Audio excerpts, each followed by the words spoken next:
All right, y'all. I have a very, very special guest to me, near and dear to my heart. My cousin Ty is on the line. Yo, cuz, you can hear me good?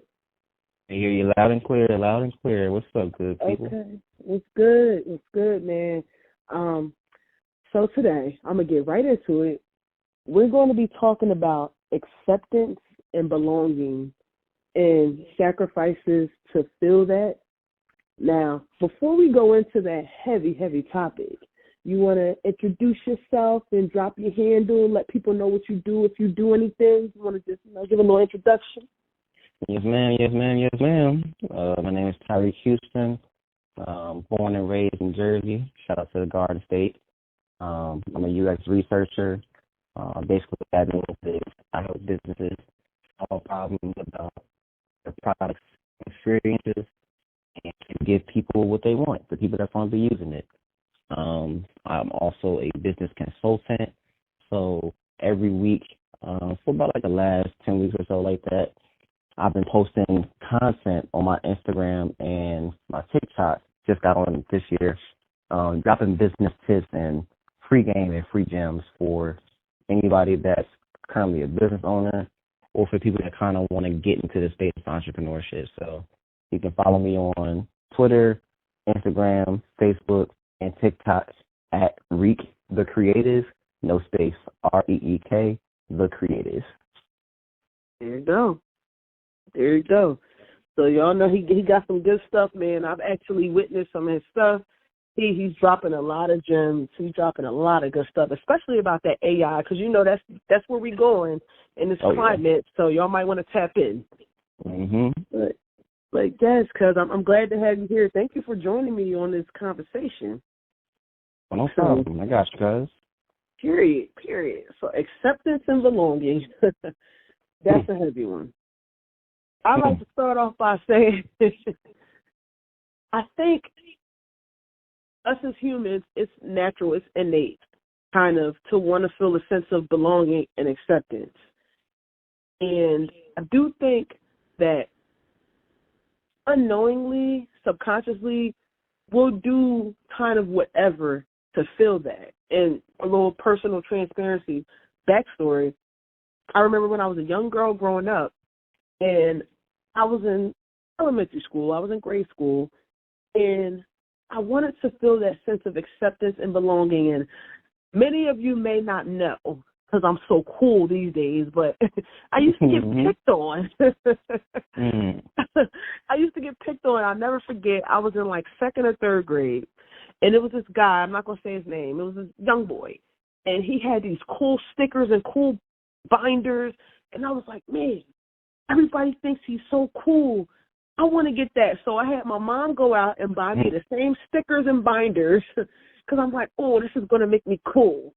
And that was a way of me trying to feel accepted and to feel like I belong, you know.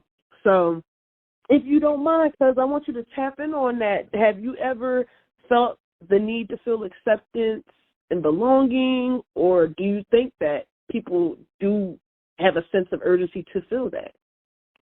Man, that's a good question. I'm gonna have to travel back and explore a little bit in my own head. I think elementary, for me, I was always sort of, like a free spirit. I loved learning, and I was just very extroverted, surprisingly. I didn't think I was, but, it was sort of natural for me to talk to anybody, ask questions, and I kind of always just had, like, the ambition to be the smartest one in the room. I don't know where that came from, honestly speaking. Middle school, the game kind of changed a little bit, though. Middle school for me, it was bringing more people in my town together, right? It was about, maybe 5 or 6 different, like, parks in my town. My hometown, that is, Wilboro. but, we had like two different middle schools, Levitt and Memorial. Memorial. So I went to Levitt because that's naturally where I felt comfortable, right? Memorial kind of had like the sense of, or the sentiment that like, that's where like the bad people go type stuff. I'm like, nah, I ain't trying to be there. Plus the school was huge, it had like 2 floors and stuff like that. So a little intimidating from that perspective. So I went to Levitt, safe play, liberal arts, performing arts, also had a band, and I played instruments and stuff like that.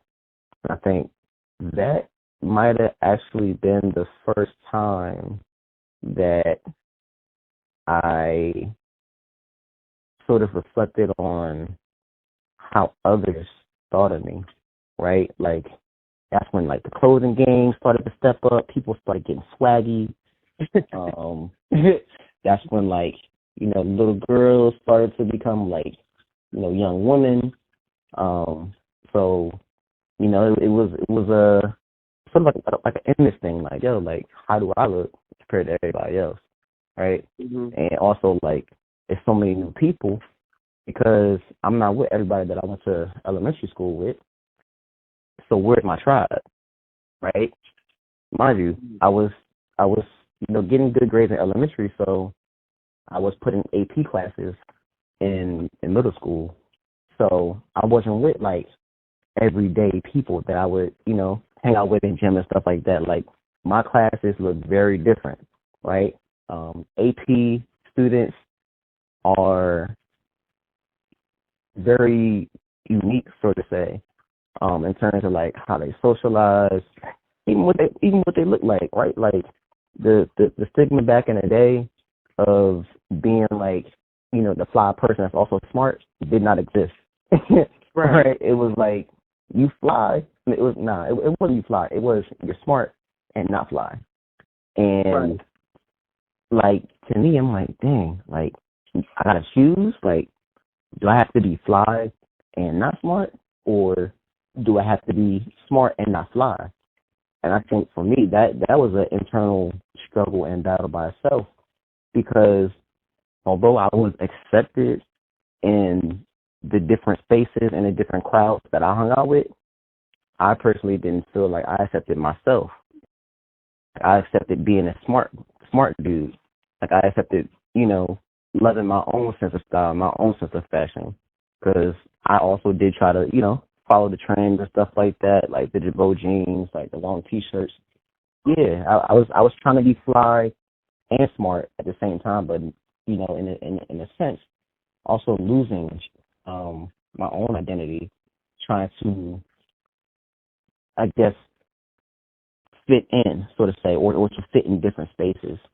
And I think that's natural as people develop and get older and go through different experiences and go into different spaces, especially just having like that overall sense of acceptance. But I think the most important part is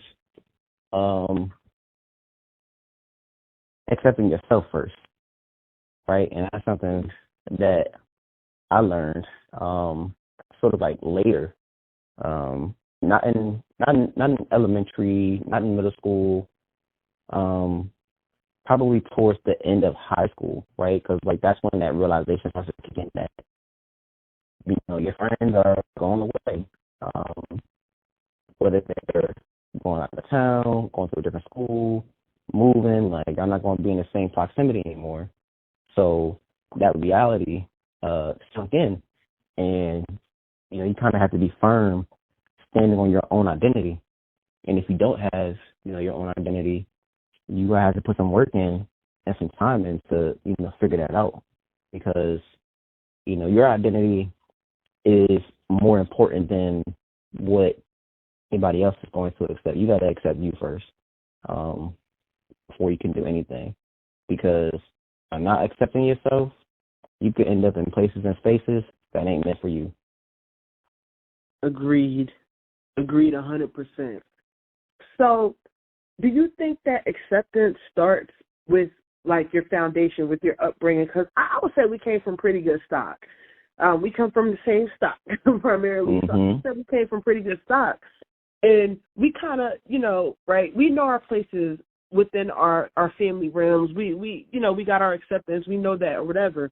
So there are, unfortunately, some people that don't feel that don't know their place within their family and may not have known that since they were young.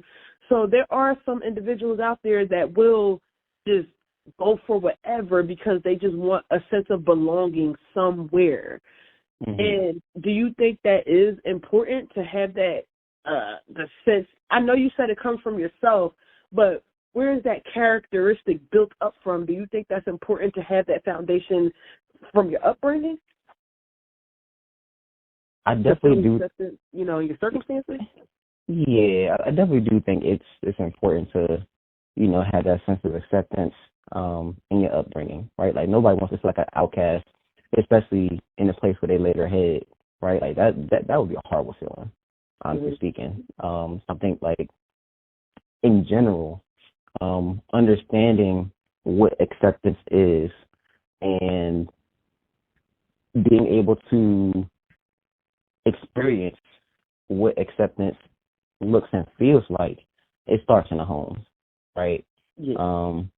But I don't think it should stop there, nor do I think that acceptance should be external, right? Like it's a double-edged sword. You got that foundational component that should also extend to, how you accept yourself internally. And I think that is probably one of the most important things about like acceptance that often doesn't get talked about unless you're like, going to therapy or something like that, which is super healthy. Everybody should be in therapy or experience it, especially after this pandemic that we've been in. But understanding how you look at yourself and how you accept yourself, I think it's so important. And it's like you can't miss that side of the sword, because like it makes you whole.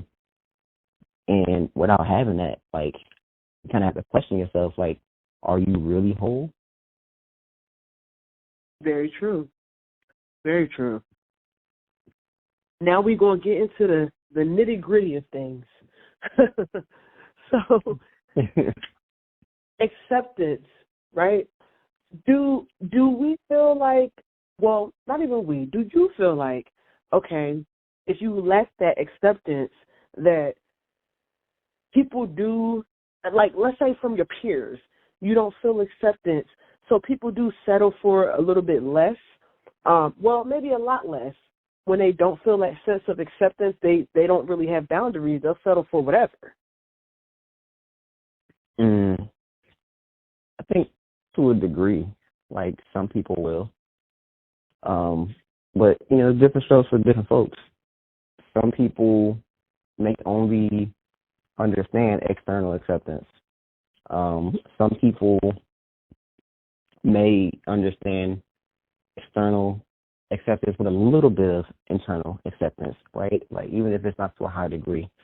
But to the extent of generalizing like what people may do or what people may put themselves in, yeah, I think to a degree, like there's a commonality in how people behave if they don't have acceptance anywhere, right? It may be. I think it can look different for different people, but in general, like there is a search that happens, and that search may be like trying to find your tribe or trying to understand what makes you feel accepted or trying to look within.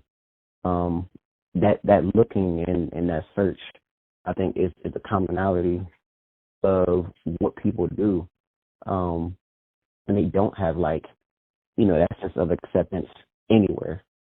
Like, people want to search. It's a journey. Even accepting yourself, it's a journey, because you have to sit with yourself. You have to understand who you are, your own identity, and even if you don't, go on that search within yourself, you'll do it with other people, right? Like, you'll gravitate towards the first person that you may see. If if you're like that desperate person that just wants some sense of acceptance without even thinking twice about what kind of situations you may be put in, or what the outcomes of hanging around a certain person may bring you, because everybody doesn't bring you positivity, everybody doesn't bring you peace, and everybody doesn't bring you good experiences. And you also don't know the kinds of people that other people may hang out with. So if you're not thinking about that, if you're like desperate for acceptance, then all that goes out the window. But at the same time, like, if you're sort of thinking and sitting with yourself a little bit, that little sense of internal searching, then you may second think about being out on the streets at 11:30 p.m. or you may second guess about wanting to go out and hang on a corner, knowing damn well that you ain't never done that before. Period. Well, I do have a little guest that's going to join us for a split second. I got Bre. She's going to join us for a little quick second and give her little take on acceptance and belonging and what that looks like and what that doesn't look like. Y'all know her. She's been here a few times for the audience. So we got Bre. Say hey, Bre. What up, Bre? Everyone. Yes. So what's your take, Bre, on acceptance and belonging? And like, do you feel like it's something that happens too often? Do you feel like people are longing for that, so they kind of put up with whatever, go along to get along kind of thing? What's your take? I think that a lot of people, I think that we all want to be accepted. I think we all deep down want to find our tribe, whether it's with family, friends. I think that's why we have fraternities and sororities. I think that's why we even have gangs, and all of that. So I think that everyone deep down wants to feel accepted and feel like they belong somewhere. That's why people are so interested to know where they came from, because that's a sense of belonging too. I think that people put up with certain things a little bit longer because they do want to fit in and belong. They put up with things that sometimes they shouldn't put up with.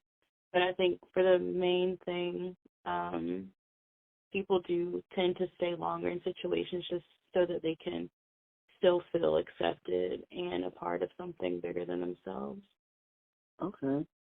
I do have to agree with that, because me personally, I've been in situations like that. Now I'm gonna put you on the hot seat before you get out of here. I gotta put you on the hot seat. Have you ever been in a situation or an experience, you don't have to overshare, but where you've wanted that sense of acceptance and belonging and you sacrificed yourself for it?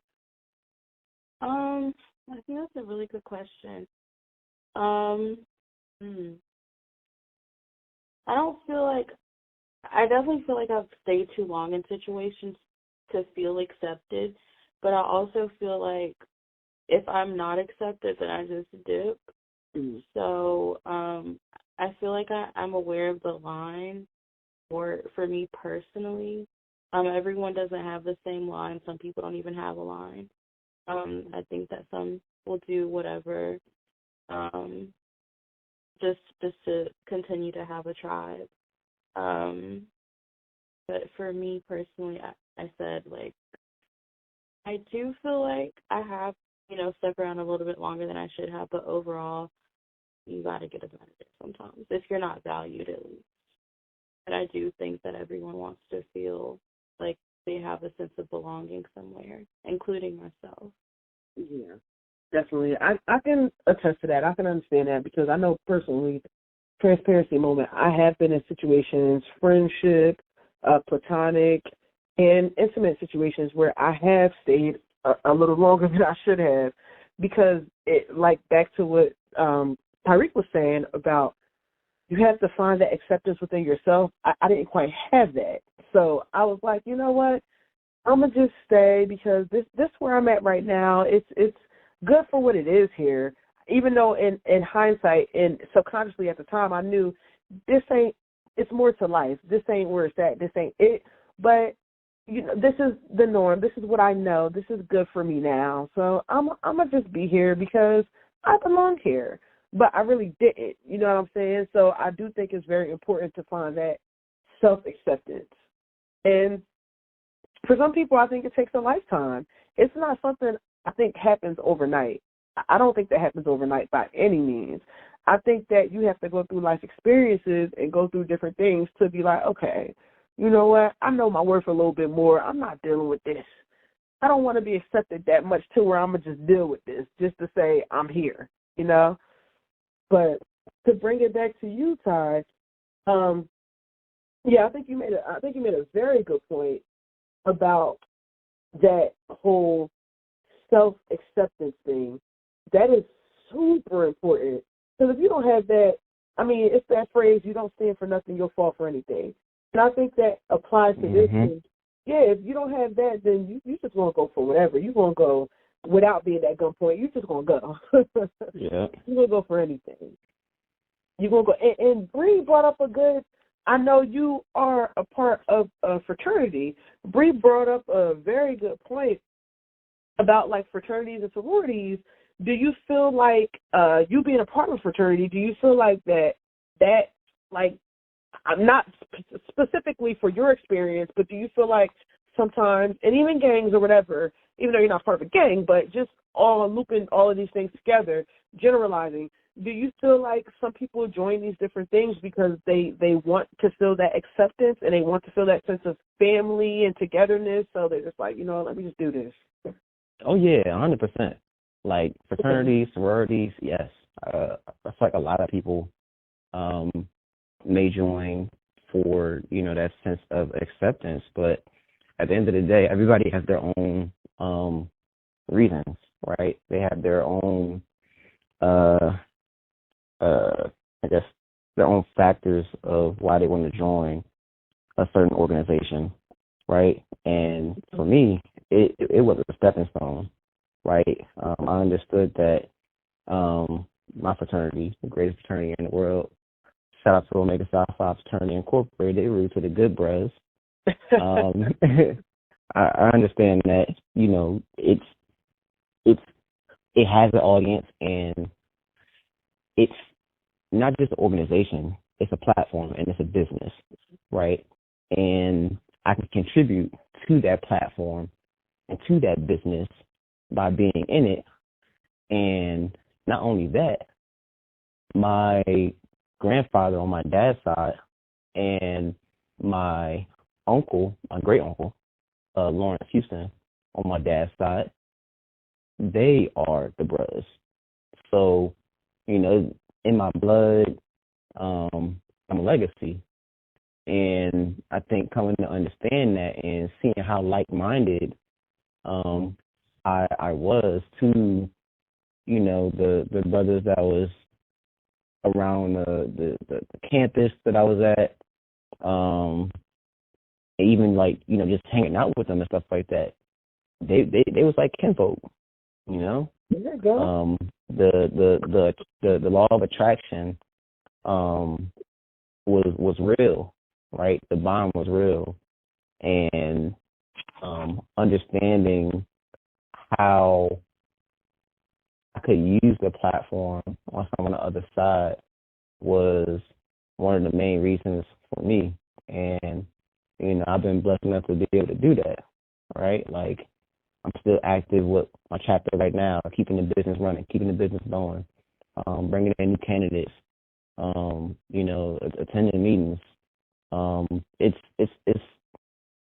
It's a job at the end of the day. And some people may not want that job. Some people, may not contribute to it. Some people join organizations, just to be on, Greek shenanigans or to blow up on YouTube doing some stuff. Not to say that, that's not a good reason, not to downplay or anything like that, but everybody has their own reasons for joining organizations. But, it's what you do with it that matters the most, right? Like, are you going to get letters just to, be somebody that's, on the couch watching TV and smoking blunts all day and not going to any meetings or checking in with, the people in your organization to see how they're doing? Or are you going to be somebody that's, going to show face and keep the legacy alive? Because that's what it's all about. Like, I'm a legacy. I understand what that means. Some people may not be legacy, so they may not understand what it means, but that doesn't mean that you can keep the legacy of your organization alive or, the place where you joined the organization alive, right? Because that's important too. That's why, people love homecoming at universities and, colleges, because it's always a place that you can come back home to. And if you don't do what you need to do, then that may not be a place that you can call home, because your organization may not be alive long enough for you to even call that place a home, right? It's think about like owning a house, right? You pay your mortgage, that's how you own your home. If you don't pay your mortgage, what happens? You're not going to own that home anymore. It's not going to be a place where you can call home. And in order for you to pay that mortgage, you got to do what? You got to work. You got to put in the work. You got to find some kind of way to get that bread, whether it's working a 9 to 5 or working, a whole bunch of part-time jobs or doing something that we ain't even going to talk about. You feel me? Either way, you got to put in the work to pay your mortgage so you can have a place to call home. And it's the same concept with, fraternities and sororities. Some people understand that concept. Some people don't. I'm not faulting anybody who doesn't, but, that's my take and that's my perspective, and, that's my understanding, because I am a legacy. I understand what legacy means. I'm still active with my chapter. So. Period. One time for the legacy. Yes, sir. Wait, so I wish people could see my face, but I like that they can't, because I got the eye emoji right now. I'm looking right now. Do we possibly have Dr. McNeese in the building? Yes, we do, actually. Dr. McNeese right here. Oh, Dr. McNeese, I want your take on this. Oh, Hello to you. Hello to you. It's the last time I had Dr. McNeese on here, we did an accountability segment with all the fam, and it was very chaotic. It was a time. It was a time. The time was had. So I'm gonna ask you, if you don't mind, to reintroduce yourself and drop your handle, whatever you do, drop all that. All right, we gonna do it. I am Dr. Jaz and Bre. My handle is The Keys to Real Estate. I'm a realtor. I'm also a data analyst, 9 to 5. My 5 to 9 is real estate.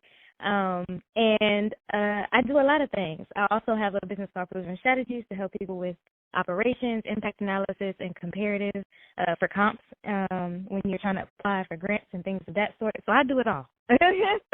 Where can people find you? Because I might need some of them services. Where can people find you? At The Keys to Real Estate. If you need business help with operations, that's www.provenstrategies, proven, P-R-U-V-E-N, strategies.com. Or you just look me up. If you just like, who is this girl? www.jasminemcneese.com. Okay? We got a whole ready. It's there. Period. Yes. Okay, so I'm going to delve into your background a little bit, because, this conversation between you. Run it up. Only for you. You came only for me. I'm special, y'all. I'm special. Absolutely. If y'all ain't know, I'm special, okay? So, period. You better know it. Okay? So, you came across, you nobody better to talk about this with than you, because you came across the seas. You came hailing from California. I did. So how did you feel coming from California to an entirely new place, entirely new world, did you have that struggle with acceptance and belonging? How did you feel with that? Oh, absolutely. I think a lot of it was trying to not let other people's fears become my reality, right? Because I was an only child on my mom's side, but also like growing and developing young teenager trying to figure out what life was. I had got my undergrad degree at UC Irvine, Cross Delta, shout out to the sorors, and I decided that I was a dance major, fun fact, but decided that public policy was my thing. I was advocating a lot on campus, doing a lot of community organizing, and I felt that, continuing that was important to me. And I think it just happened in terms of circumstance that the schools that I have applied to, Rutgers was like the school that was tossing both the bag and the truth, right? They were very transparent about what was like available to me, and like I was really interested in public policy, and New Jersey has a lot of problems, so this was like the perfect place for me to both start my career and have a job after. And I wait, hold on. Let me stop you right there real quick. I didn't say this before, y'all. I'm going to let her keep going, but she went from Cali to Jersey. I just wanted to make that clear. I don't know where y'all listening from, but from Cali to Jersey, y'all. All right, go ahead. And you can ask other questions about that. I think this is the first time someone actually asked those questions. But came from, so I was like, oh my gosh, like they're being pretty transparent about like what the opportunities are. And I was like, if you can be, my biggest thing is honesty and transparency. So it's like I felt like the school was being honest about what was happening, and I was like, all right, I think I can try to figure this out. My mom actually was like skeptical. She was like, how, you're from California, the weather's different, right? Like acceptance and belonging. How are you from like sunny California gonna come over here to Jersey and be in like -2-degree weather? Like, what is this? What is this world? Like, we don't operate in anything under 60. So, you know what I mean? Like, it was definitely a whole new world. Period. For me. It was definitely a new world for me. So I was definitely concerned about whether or not I was going to be able to physically sustain myself in another place away from friends, family, everybody, and just kind of like do it all on my own. It also became a little bit difficult because housing was a huge thing for me.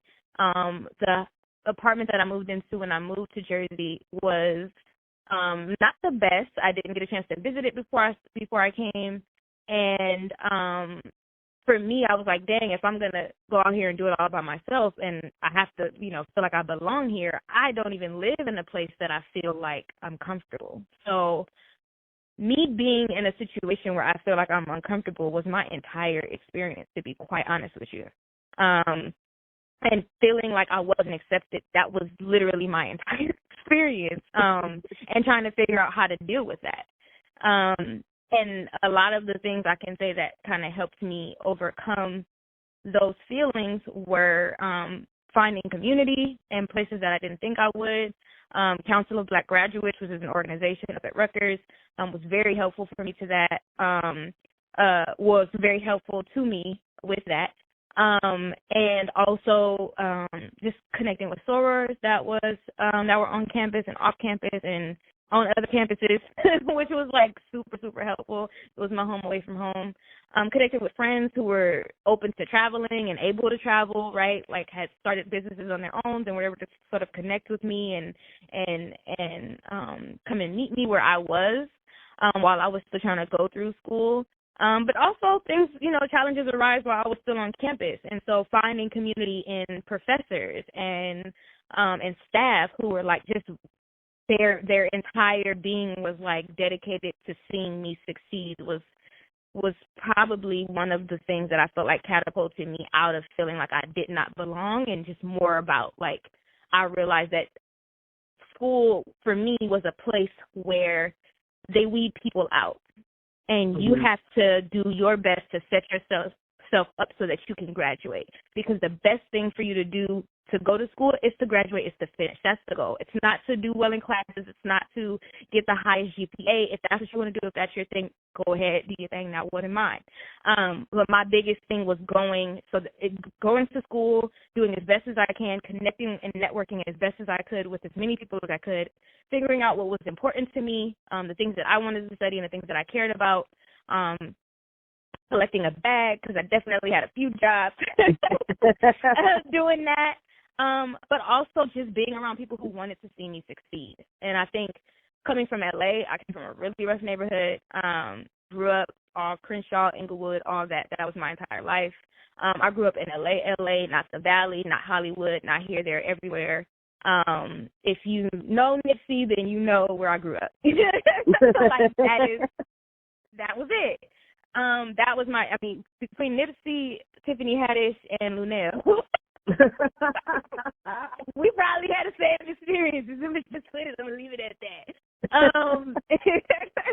So I definitely was coming from, I was started from the bottom. Now we're here. So I definitely think that it was definitely a lot of trials and tribulations. But truthfully, the belonging and trying to deal with acceptance just came from being surrounded by people who were dedicated to seeing me succeed, wanted to support me, and just having your ears and eyes open, right? Because there was opportunity that could have, turned the corner, and there was also danger that could have turned the corner. And it's actually where I met my partner. So it was definitely, it could have went anyway, but I think, God had other plans. Yes, I can clap it up to that. I like that. And I think you actually touched on a life tool when you said, like, networking and finding your tribe. I think that doesn't even just apply to school. I think that applies to life. And you from what you're saying, you had a very good mindset going in. You traveled across the sea. You had a very good mindset going into this. And I think if you have that in life, you will be aligned with the right people. You'll be able to network and be in the circles of the people that are supposed to catapult you and push you into these different spaces and areas where it doesn't really become a question of acceptance and belonging. You're just there. You're there. Right. You're supposed to be there. You know what I'm saying? So I do think that is very important. Now to the nasty nitty gritty, because I'm going to take you there too. All right. Sign me up. Have you ever, I know you thought that was school, but just in life, even back in LA, have you ever felt a sense of like, damn, I don't belong here? Like, have you ever felt like you were in a position where you were sacrificing yourself? Like, you know what? I'm just going to go along to get along. And I asked Bre this earlier on the segment too.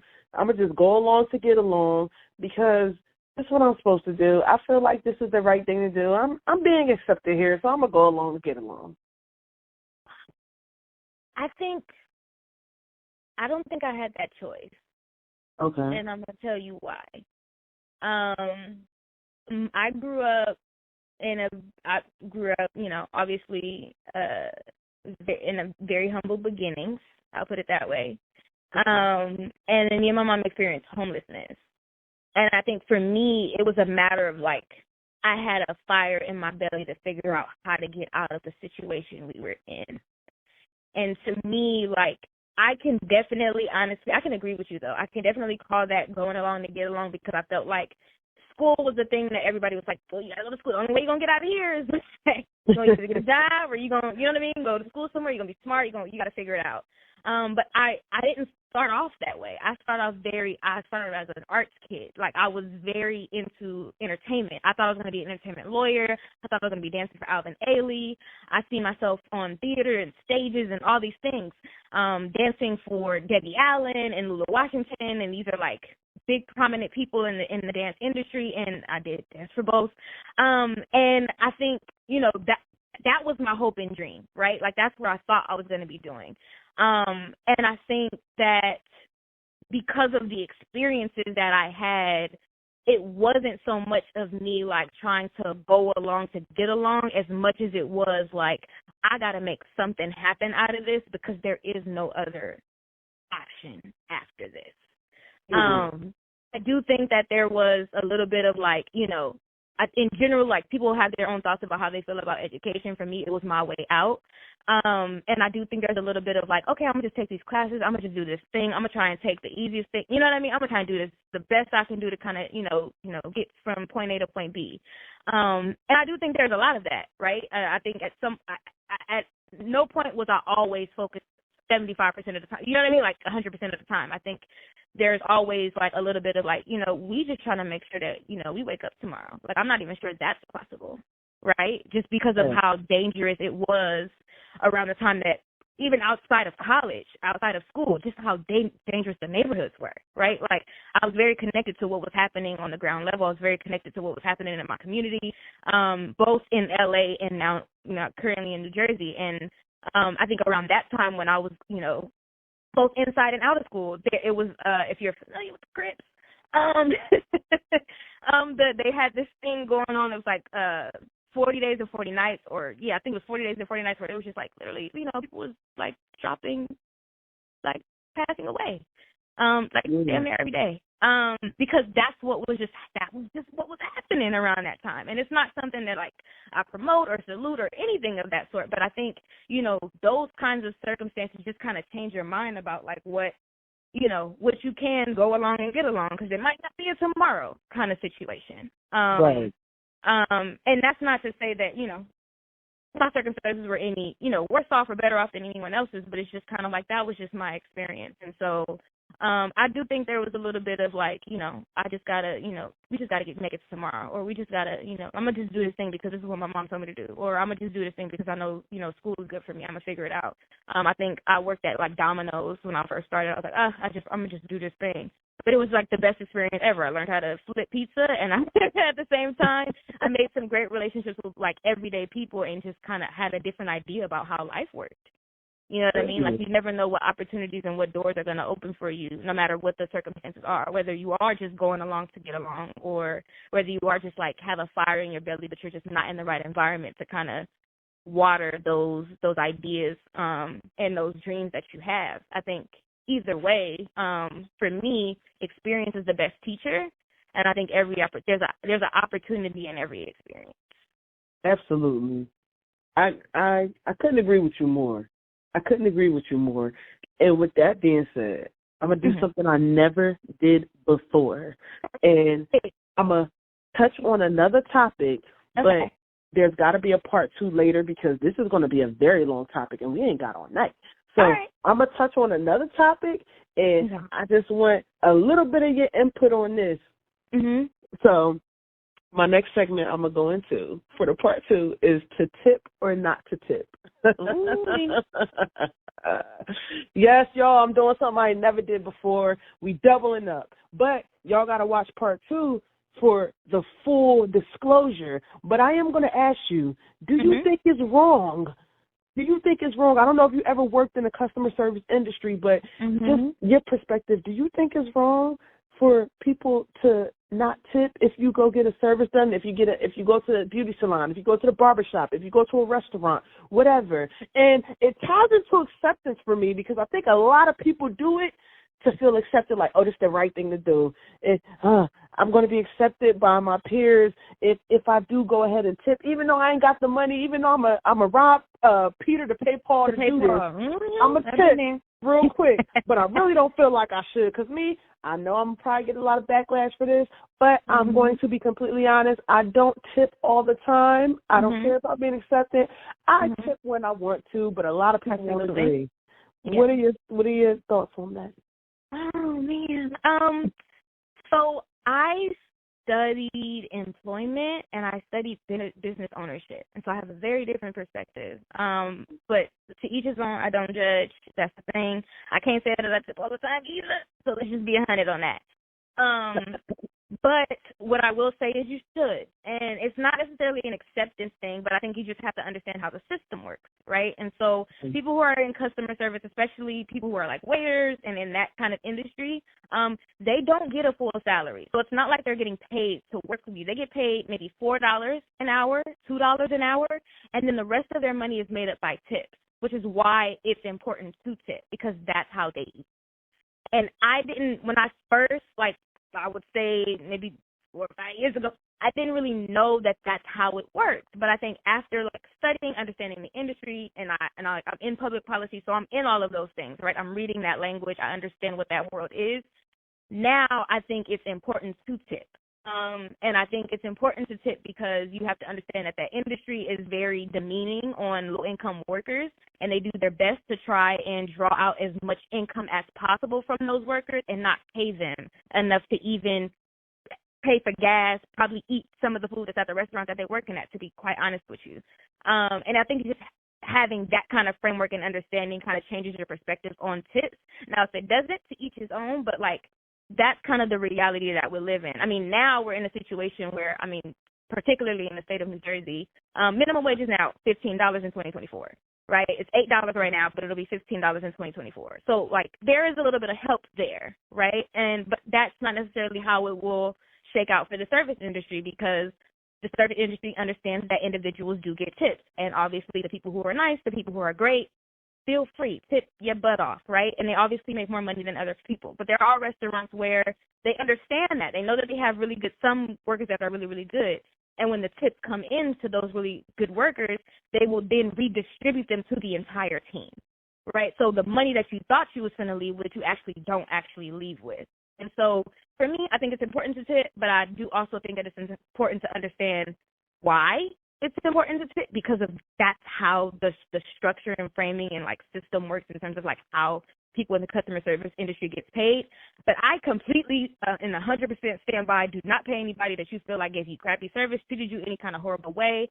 Like, I'm all for the boycott. Like, you can run us in that, you can run my history on what it means to like advocate and agitate. Okay, I am the number one person that will do that. And I stand behind that 110%. But I think because of how the industry is laid out, you know, I tipped a few. Okay. I'm not even going to give my little, because I'm going to give my opinion, and then I'm going to drop this. I ain't even going to go into the part two. I'm going to just give my opinion. It's going to shake a lot of people, but I don't want to give my opinion yet. So I want to hear Mr. Tyreek Houston's opinion on this as well before I drop mine. Man, for me, it's about the principle. It's about, you know, the bottom line. It's the principality. Okay? It's about respect. If I get crappy service, I'm not tipping. If I get good service, I'm going to tip. If I get amazing service, I'm going to probably over tip. If I get service where, you know, it's not good, but it's showing us ain't crappy, I see that they're trying, I'm going to give them a tip. Like I come from the customer service industry, early days, like, you know, CVS high school days. So I understand what that feeling is. But it can go both ways, though. That's the part that nobody really talk about, right? Like, you could have somebody can have a great waiter, but they could be horrible customers. Like, just completely ignoring the waiter, not responding back to them, or just giving them attitude for no reason. And like, I've seen that, I've experienced it. Like, it's when the script is flipped, it's like, well, damn, I'm just trying to help you out. Okay, I'm still gonna be nice though, because I want to tip, because I know that that's how I eat, right? Mm-hmm. And it's like beyond the principality. I think it's just like being goddamn human. Like, it don't matter what you got going on. Like, just try to be a decent human being, and that's it. If everybody was decent, then, you know, the vibe, the situation, even the whole conversation about like tips, I don't think would be as heightened as it is right now. I was on TikTok the other day, and I seen a delivery driver for Uber Eats was delivering food to somebody, and when they pulled up to, you know, the person's crib to deliver the food, they popped the trunk and they said, okay, where's my tip? And the customer was like, I'm not tipping you. I didn't plan on tipping you. And the Uber driver was like, well, you ain't getting your food, so you give me my tip. I said, what? the level of entitlement is crazy around tips right now. And again, like that entitlement, I don't think is the right mindset to have, because I don't think it translates to respect. And hey, if whoever is serving me isn't giving me respect, I'm not tipping you. That's it. Like, what makes you feel like you're entitled to a tip if you're not giving me any respect? What makes you feel entitled for me to pay you extra if you're not giving me respect? Like, you got to give respect to get it. This is something that everybody has heard. If people haven't heard that saying, I hope you hear it now. You got to give respect to get it, and it's a basic level of being human. So, yeah, that's my take on it. And I do understand, the tipping system, like Dr. Jazz was letting everybody else know and putting them on game about, even more on, like, a basic species level. Like, we're human beings. Like, come on, get some respect. And, hopefully you'll get it in return, because it's not guaranteed. What is guaranteed is a risk. Like, you can be the most respectful person out there, but the only thing that's guaranteed is the risk of somebody else not giving you respect back. So, you gotta take the punches and run with it. But at the end of the day, if I don't get no respect, I don't see somebody trying, I don't see, somebody attempting or putting in that positive energy, then I hope you don't feel entitled to a tip. Because, like, you think about what you gave me. It's funny. For our part 2, I'm going to bring a cousin of ours, Eugenia, in on this later on, another day when we do our part 2, because she has a very different, we've actually discussed this a little bit, not in detail, and she comes from a customer service industry at a point in time, so we have a very different outlook. Y'all ready for my opinion? Because this is going to be a bomb I'm about to drop on everybody. My take on tipping, and it was my take. Now, I haven't really been in positions to tip like that because I'll be in the house. But when I was outside, my take was that you knew what you were getting into when you signed up for this job. That is your fault. If you're not getting tips, to me, I don't know. I know a lot of people won't agree, but you knew what you applied for when you filled out that application to service people. You knew what you signed up for. You knew you signed up for below minimum wage, if that is the situation. You knew you signed up for that. So whatever you get is what you get. If you don't get nothing. And I used to, when I was in the situations of tipping, I used to tip on it depending on what I had in my pocket. And I know some people will say, well, you shouldn't be going out if you don't got money to tip. It just depended. If I was going to a restaurant, let's say I was going to a Fridays or something, if I had $20 in my pocket and my meal was $15, I'm going to use the extra $5 at my leisure to do what I want to do. I'm not paying you the extra $5. You knew what you signed up for. Like you said, a risk. You took that risk. That is on you. And with that, I'm going to leave it there because I know a lot of people are not going to like that, but we are going to have a part 2 and y'all can bash me then. But I do appreciate you, cuz I do appreciate Dr. Jazz McNeese. I appreciate y'all for having this conversation with Key. We doubled up. Like I said, we did something I ain't never do before. We touched on another topic, which is going to be my next segment following this later, because I'm bring y'all back for round 2. We gotta go more in depth with this tipping thing, because I know it's going to be a lot of mixed opinions, and I love that. That's interesting, because I like to hear everybody's different take on it. And who knows, it may change my mind. It may change the viewer's mind. It may change everybody's mind. You never know. But I do thank y'all for talking to me. And if we can leave people with one thing, for me, I would say, don't worry about acceptance from others. Worry about acceptance from yourself. And you touched on that a lot with what you were speaking about earlier, and Dr. McNeese's story about, coming all the way from Cali to Jersey and making it work for her. It can be done. But to me, from what I heard from that was what you touched on. She found that acceptance within herself. She's like, you know what, I'm going to make this work. I have the motivation to make this work. So you got to make it work for you. And would y'all like to leave anybody with anything before we go ahead and call it a night? Yeah, I mean, I would just say, just don't let other people's fears dictate your reality. And I think that has a lot to do with acceptance. I think it means that you're not looking for what other people think, which is why you can focus on yourself. And I think it means that if other people do care about how you feel about tips, it shouldn't change what your center and what your core is, and what your core being is. Let your light shine and don't let nobody else dim it. Period. Yes. Yes. I agree with that. You have anything for the people, Mr. Houston?